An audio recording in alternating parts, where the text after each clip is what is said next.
Hey, this is How to Build Your Own Home. This is Keith. I just want to give you a little report as you see some video here. My home was attacked by a flood.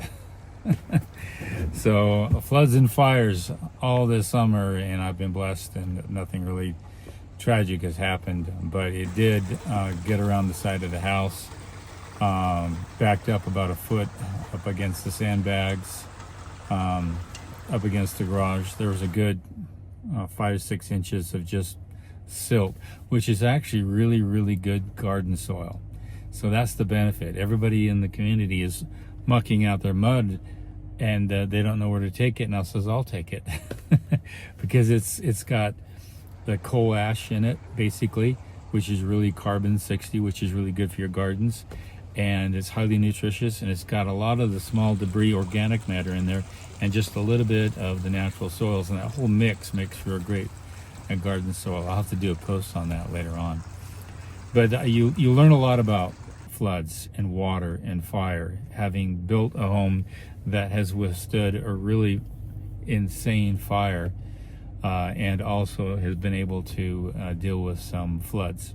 Now, I have to give credit where credit's due. I had an engineer at the county that made me put my home up 2 feet, and I didn't want to put it up 2 feet. I didn't want to have too many steps in the front of the home, and I figured I could do some deal with the water in the back of the lot. But luckily, I was forced to make that decision, and I made it go 2 feet higher. And as a result, that really helped out the flood. The catch basin got clogged, but they unclogged it this morning, so that worked out great.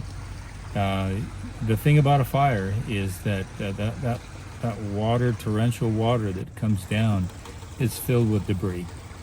Usually grasses and foliage will actually filter out the water to some degree, and a heavy rain is not gonna have all that debris come down. So the first 2 or 3 storms that come down, it's gonna fill up.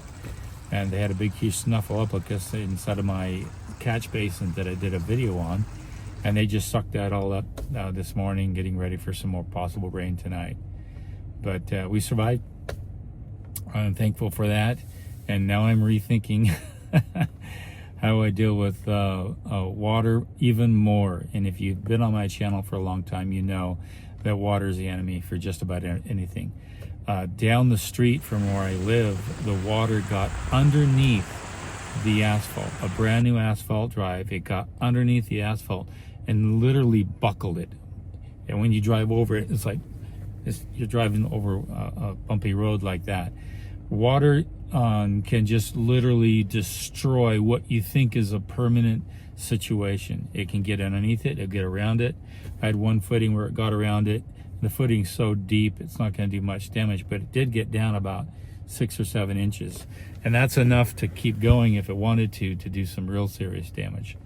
So study floods, study tsunamis, study high rain, watch these things and look at how quick they can destroy and lift a home off of its foundation and take it to some other place other than where you built it.